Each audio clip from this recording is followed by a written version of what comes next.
Get out of whatever depressive rut that you're in so that you can start feeling better very quickly. Step number 1 is to have a goal. You need to figure out what you want from your life. And a lot of the time, we already kind of know what we want with our lives, but it is sort of just this vague sentiment. We know that we probably want to have more money, or we want to have a girlfriend, or we want, to pass school, or to feel better, or to have big muscles or cool hair. Like, we have all these vague sentiments, but we haven't really sat down and separated the wheat from the chaff. We haven't figured out what things are actually important to us, what things get us excited to wake up in the morning. And we don't really outline what kind of person we want to be specifically. How do we ideally want to spend our time? How much time should we spend playing RuneScape? How do we want to feel on a day-to-day basis? What kind of relationships do we want to have? All of these things are so important to outline specifically, otherwise we don't really have an aim. We have all of these vague sentiments of things that we kind of want, and that would be nice, but we have absolutely no specific goals and absolutely no specific steps to get there. And without that aim, we are by definition aimless. So no wonder we kind of descend into nihilism without a goal. We need goals to strive towards, and it's in that striving that we find meaning. We find that internal fulfillment that we're usually looking for when we're spending time on Instagram and whatnot. We're sort of looking for this feeling of resolution, like you're where you're supposed to be. You find that feeling by being on your path, and you don't know if you're on your path if you don't have a goal. So it is so important to spend some time, sit down with a pen and paper, and figure out in detail what you want your life to look like 1 month from now, 1 year from now, and 5 years from now. Step number 2 is step out of the cave. One of the easiest ways by far to descend into despair is to spend all of your time inside, in front of screens, getting sucked into endless algorithms, being force-fed topics that you are growing tired of, and it seems to be the same things every single day. You watch the same videos and you think the same thoughts. So it's extremely important that if you don't like that you stop spending so much time inside your house. You have to step outside of the cave. Let the sunlight and vitamin D hit your skin. Go be a person in the world. Stop spending so much time in isolation. That's probably one of the biggest things that, the past couple of years have taught us is, spending all of our times in front of a screen isn't exactly good for our mental health. So emerge from the cave as much as possible. Let people know your name. Get to know people. Have people know you. By being a person in the world, we stop being so closed in on ourselves. Our soul becomes this black hole that just requires entertainment and people to validate you. And we almost draw the world in towards ourselves rather than being out there and radiating this sort of abundant, giving nature, as woo-woo as that sounds. When we spend so much time in isolation, we get so self-conscious that every other external input is sort of like trying to fill this hole that we create in ourselves. Let's stop that. Get outside of the house. Go talk to somebody. Stop spending all of your time in your little cave. As much as you are capable, go be a person in the world. Step number 3 to dramatically improve your life is to take risks. Life is inherently risky. By being alive, you risk dying. By crossing the street, you risk getting hit by a bus. There are so many things that could go wrong and probably will go wrong in your life. And a lot of these things are completely out of your control. You can't escape bad things happening to you. You feel pain anyways. So why not feel the pain of trying and failing rather than the pain of apathy and despair and neglect? This doesn't mean spend all of your money on the latest crypto thing and hope to get rich, because that's just dumb. Start off small. Try to strike up a conversation with the person in the elevator or the grocery checkout. You might risk being perceived as sort of a weird person that people don't want to talk to. But that's a great example of a risk that is kind of worth taking. Because even if you are seen as a weirdo and they literally go, ugh, why are you talking to me? That sort of rejection, when you voluntarily subject yourself and you are aware that that could happen, but you do it anyways, that is an empowering rejection. That's the thing about risk. When you are aware of the negative downsides, but you make a calculated decision to go for it anyways, when that downside happens, you at least respect yourself for trying. And as you take more risks in life, as you step outside of your comfort zone, you start to get better at evaluating risk. You start to be a better judge of what could go wildly wrong with very little upside versus what has like pretty good upside and very little downside. You start to develop resilience. You start to develop this like bounce back nature, this anti-fragility. So it's never too late to start taking more risks. Obviously, don't be dumb. If you have a family, don't bank everything on the stock market, especially right now. Don't quote me on that, it's just a hunch. But like I said from the start, life is inherently risky. You know, by not taking risks and not getting comfortable with risks, that's risky in and of itself.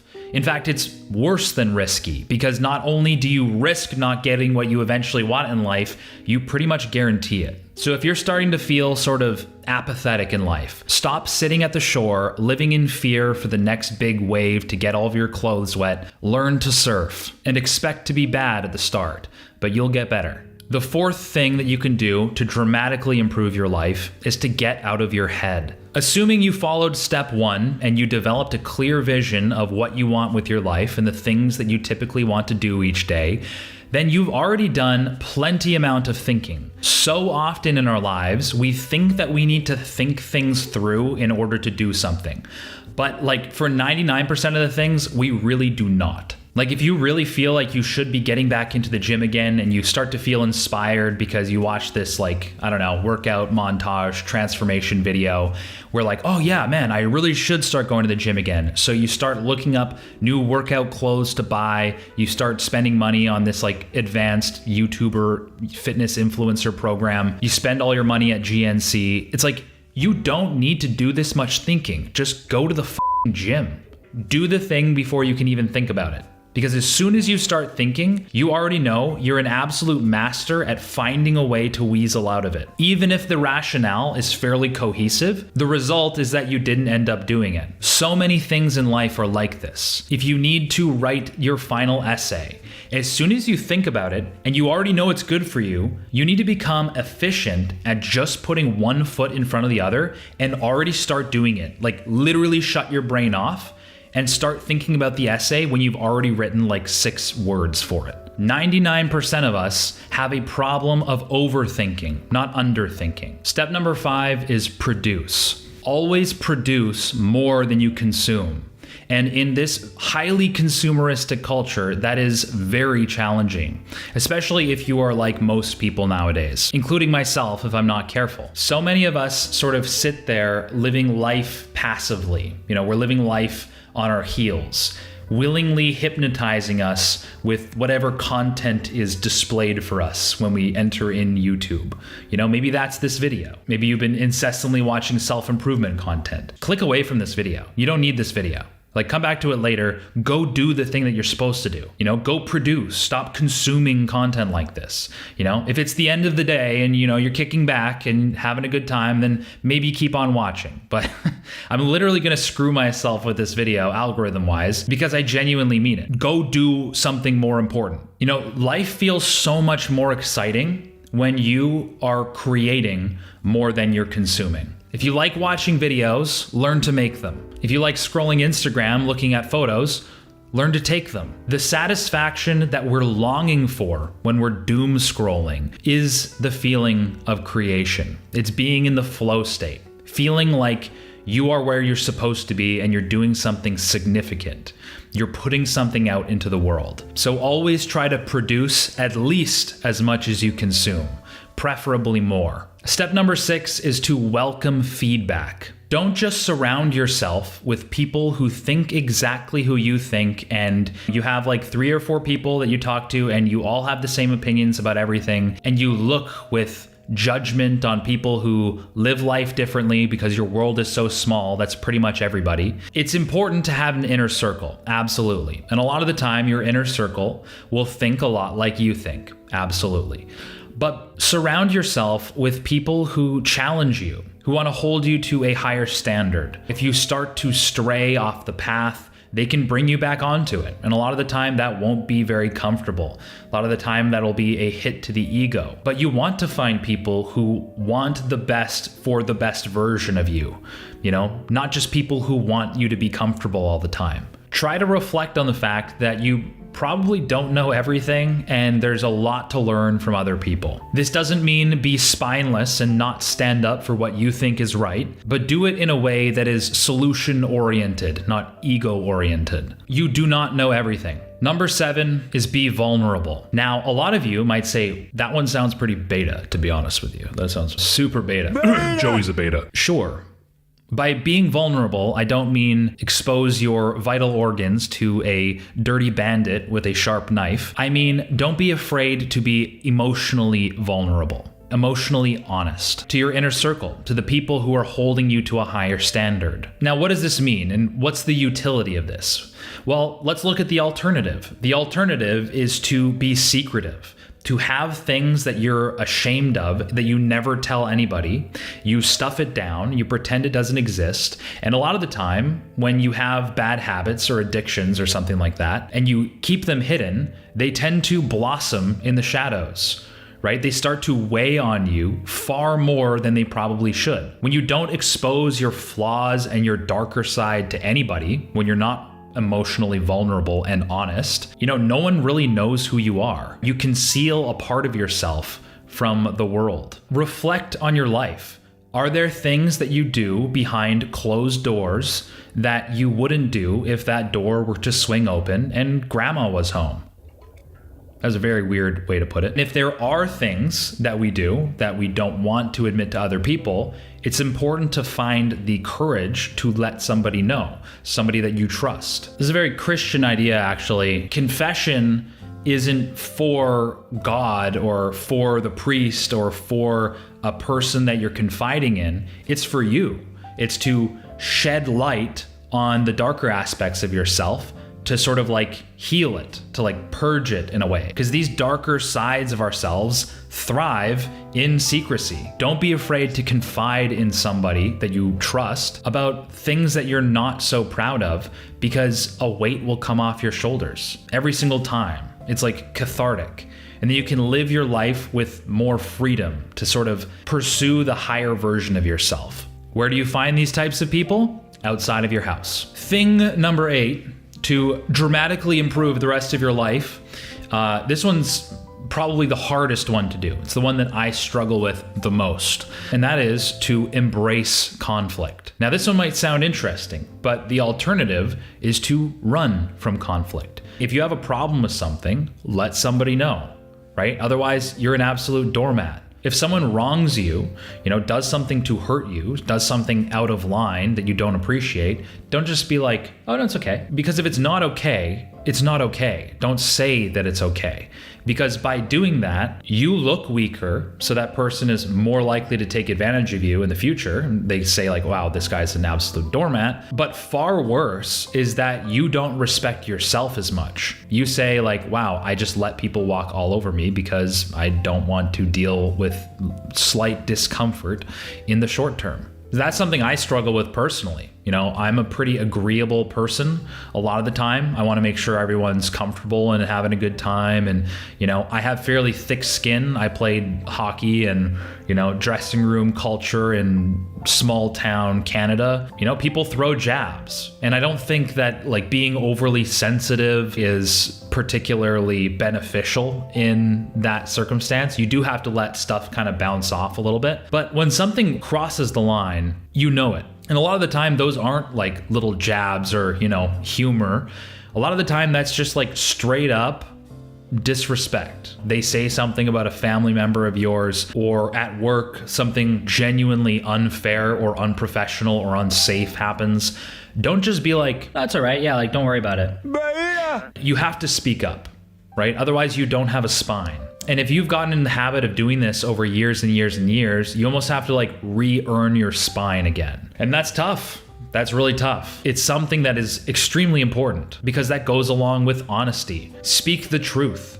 If you don't like something, say that you don't like it. Be willing to risk people perceiving you as mildly unpleasant in the moment in order to gain respect, not just from the people around you, but respect for yourself. When the elephant in the room comes barging in, talk about the elephant. Be like, hey, look at that elephant right there. What are we gonna do about it? The thing's huge. Don't have elephants in your room. They don't belong in your room. They belong in the zoo or in the wild. Actually, if I say they belong in the zoo, I'll get canceled. They belong elsewhere. Step number 9, don't play RuneScape. I put that tip in the video, and it's like the number 1 comment is like, Lamau, I died at play RuneScape. I played a lot of RuneScape, like a lot. I think I should change it in the video to play RuneScape 3 because old school RuneScape still slaps. All right, tip number 10 is be optimistic. I think optimism gets a bad rap, because people will look at optimism and they'll say, man, this person is not based. He doesn't realize that there's a lot of suffering in the world and it's not all sunshine and rainbows. But unless I have a different definition of what optimism is the opposite of pessimism. Pessimism is where you look at any situation and you find the negative in it. You know, the glass is always half empty. If you are a pessimist, you compulsively put a negative spin on things. You know, you have a habit of looking at anything good or neutral or bad and finding the fault in all of it. And while that might be true because the fabric of our reality is inherently tainted in a lot of ways, suffering is a part of life, everyone's aware of that, but why would you add to the suffering by being compulsively negative, by finding a way to complain or lament about all these things you have to do? You're basically cutting yourself off at the knees before you can get going. There's no shortage of suffering in the world. You know, life is hard. People on motorbikes could ruin your shot as you're trying to do a video at 11 p.m. when you have to wake up at 5 a.m. to catch a flight to London. Oh, life is so hard, I'm going to London. If you have a tendency to compulsively look for the negative in everything, you add to the net suffering of your life. It doesn't improve your life to be overly negative, right? Seek to find the good in everything rather than the negative. That's what being an optimist is all about. It's not being blind to the negative aspects of the reality around you. It's choosing to focus on what's good. There's a reason why gratitude journals have been shown to cure, in a lot of people, clinical anxiety or insomnia. Right? There's some really interesting studies on that. And it's because people focus on the positive aspects of their lives and the things that they're grateful for.